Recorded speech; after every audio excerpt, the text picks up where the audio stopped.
बच्चों, आज हम पढ़ेंगे सूरदास जी के पद। तो सूरदास जी के बारे में आपने पिछली कक्षा में भी पढ़ा होगा।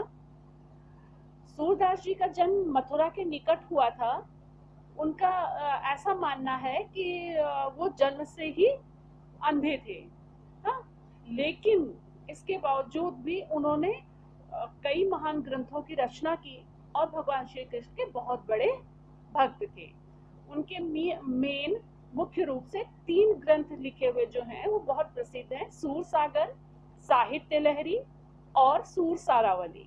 तो जो आज हम लोग पद पढ़ेंगे सूरदास जी के, वो सूर सागर से लिए गए हैं, जो भ्रमर गीत नामक शीर्षक से संकलित है।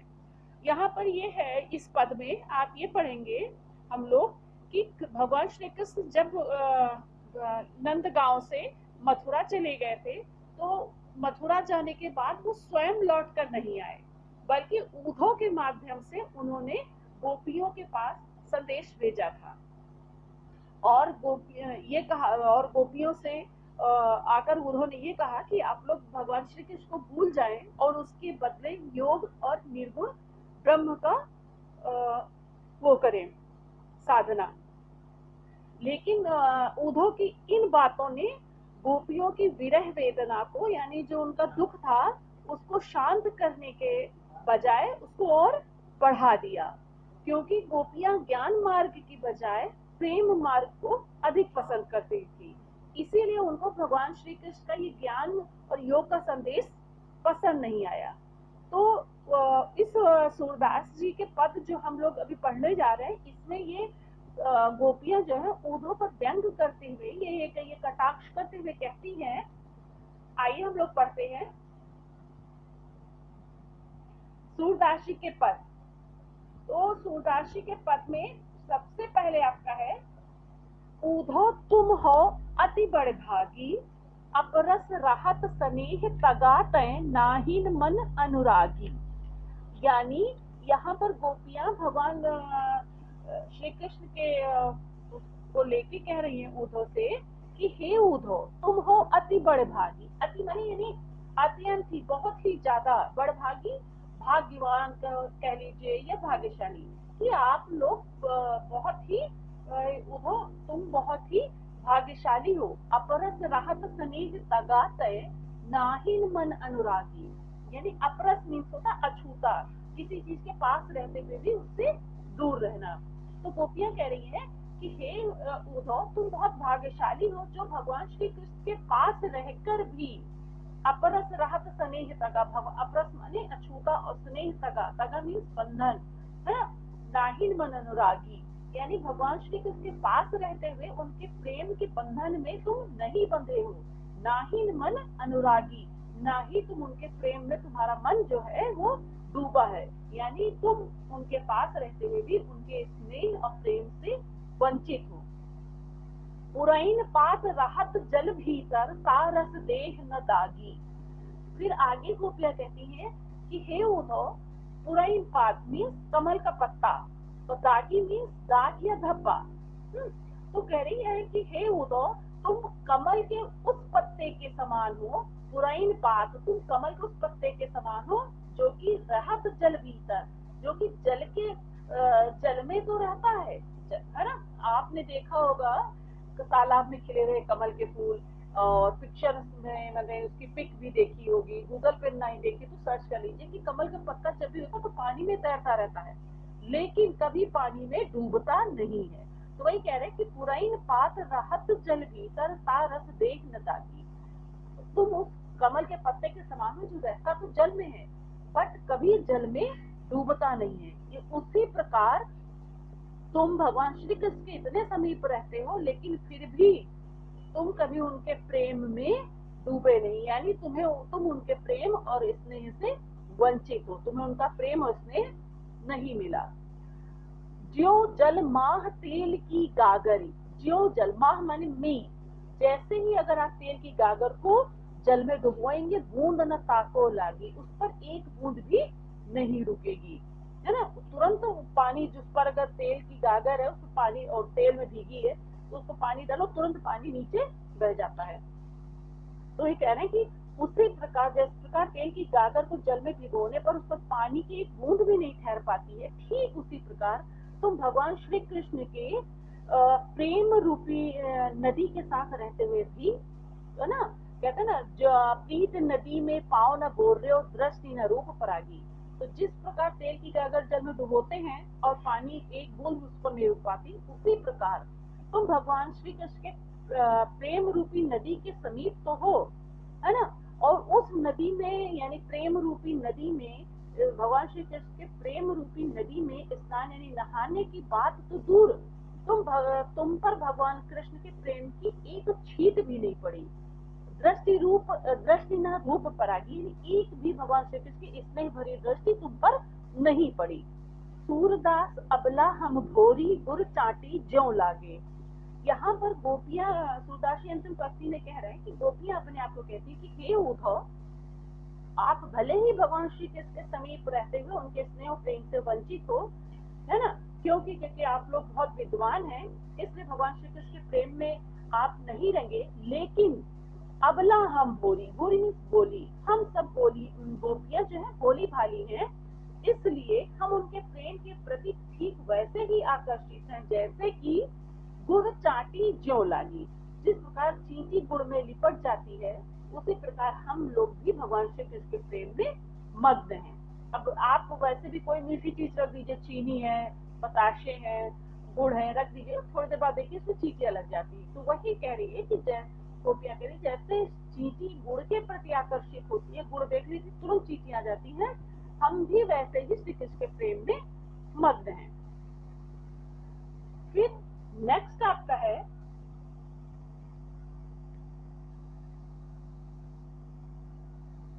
मन की मन ही मांझ रही, कहिए जाए कौन पे ऊधो, ना ही परत कही।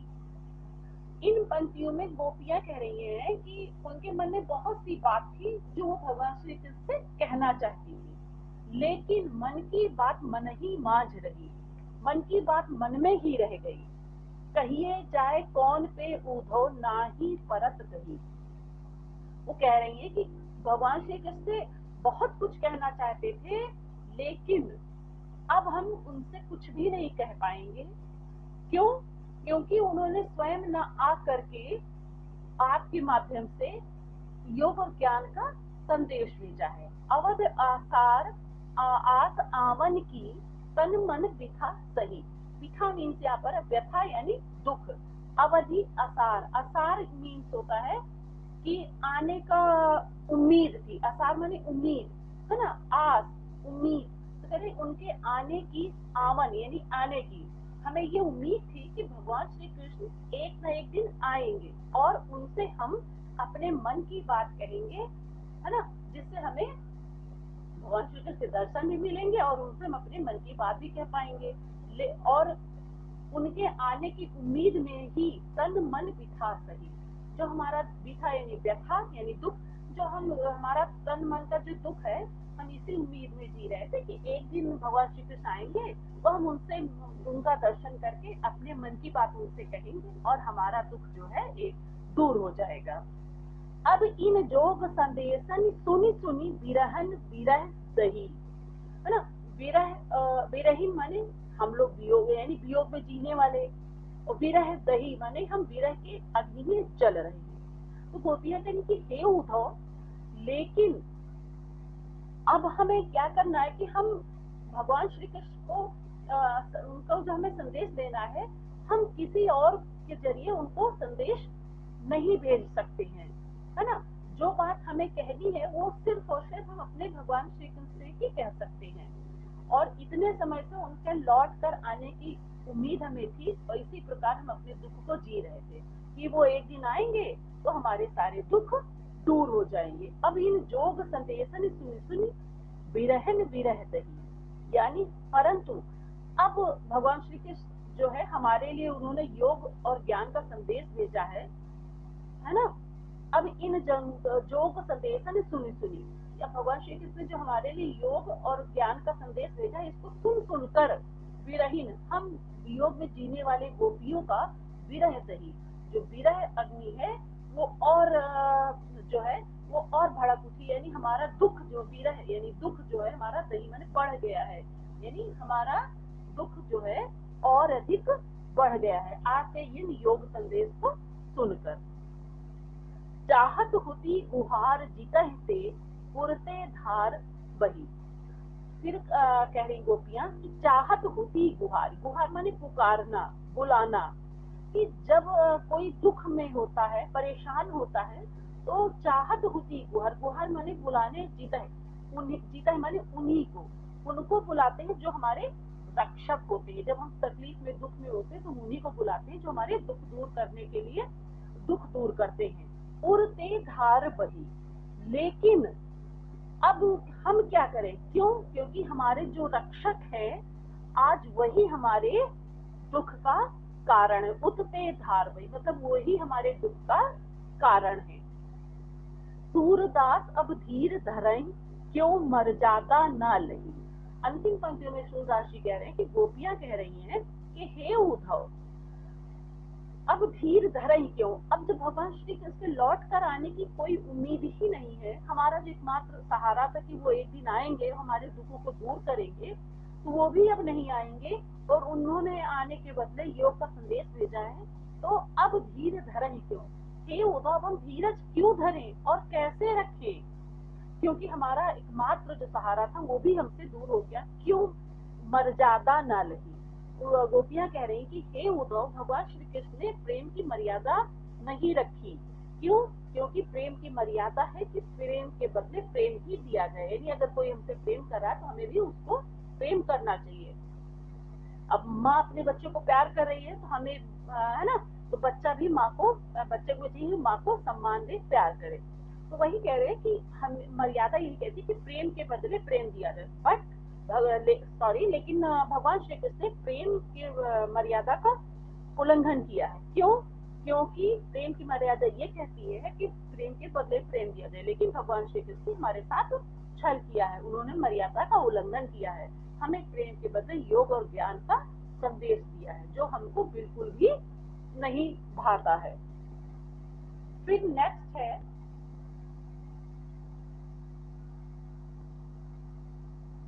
हमारो हरि हारिल की लकड़ी मन क्रम वचन नंद नंदन और यह दृढ़ करी पकड़ी। इन पंक्तियों में गोपियां कह रही हैं कि भगवान श्री कृष्ण जो है उनके लिए हारिल की लकड़ी है।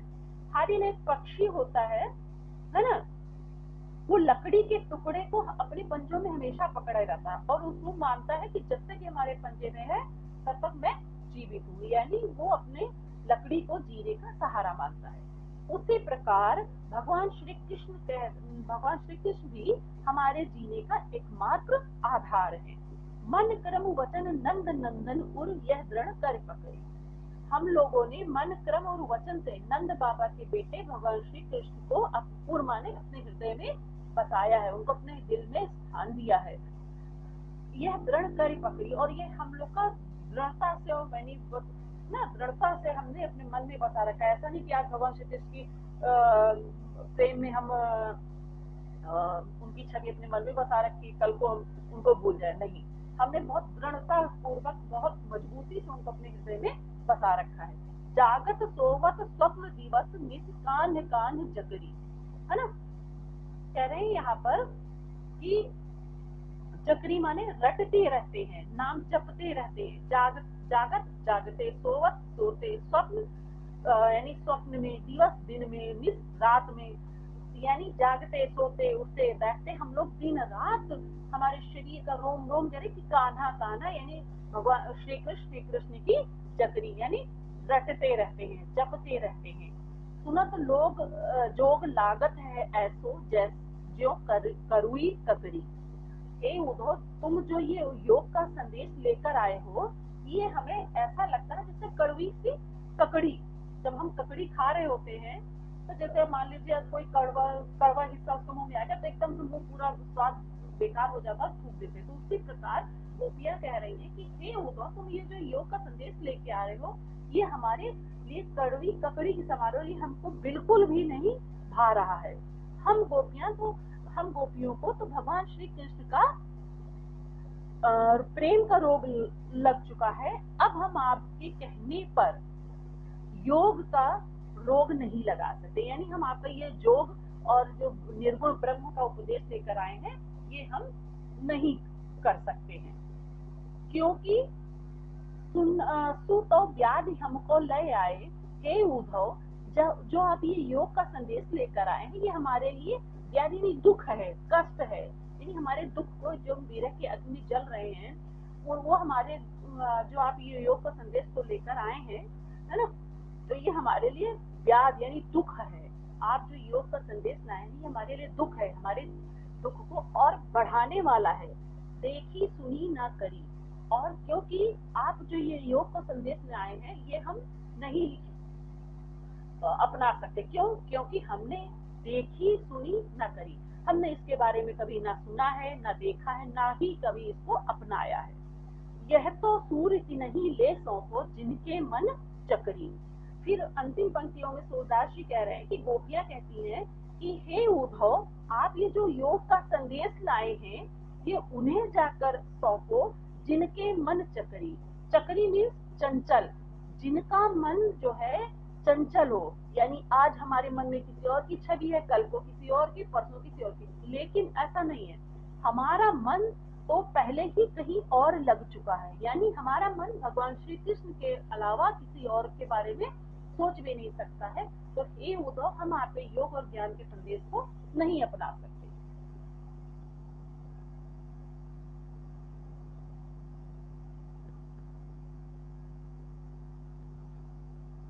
फिर है अंतिम पद है, हरि आए, हरि है राजनीति पढ़ आए, समझी बात कहत मधुकर के समाचार सब पाए। गोपियां कह रही है तो भगवान श्री कृष्ण बहुत बड़े राजनीतिज्ञ हो गए, उन्होंने राजनीति पढ़ ली है, राजा हो गए भाई, तो अब राजनीति पढ़ ली है। गोपियां बात करते हुए व्यंग पूर्वक कहती हैं कि समुझी बात कहत मधुकर के समाचार सब पाए। अब मधुकर यानी यहाँ पर उद्धव के लिए प्रयोग किया गया मधुकर, कि उन्होंने मधुकर यानी उद्धव के माध्यम से समाचार तो भेज दिया और हमने उनका समाचार पा भी गए, समझ लिया सारी बात। एक अति चतुर होते पहले ही, एक तो भगवान श्री कृष्ण पहले ही बहुत चतुर थे, लेकिन अब बड़े बड़े ग्रंथ पढ़ लिए जिससे उनकी बुद्धि बहुत बढ़ गई है। बड़ी बुद्धि ज्ञानी जो उनकी योग संदेश पठाए, उनकी बुद्धि इतनी बढ़ गई है कि उन्होंने इसीलिए हमारे पास योग का संदेश भेजा है। वो सब कुछ हमारे बारे में जानते हैं कि हम गोपियां उनके अलावा किसी और के बारे में सोच भी नहीं सकते, फिर भी वो उन्होंने योग का संदेश भिजवाया है। उद्धव भले लोग के उद्धव भले लोग आगे के परहित डोलत धाए। फिर वो उद्धव जी का, गोपियां कह रही हैं कि उद्धव जी का इसमें कोई दोष नहीं है, ये भले लोग हैं, परहित डोलत धाए, ये दूसरों के कल्याण में आनंद का अनुभव करते हैं। अब अपने मन फेर पाहिए चलत जो होते चुराए।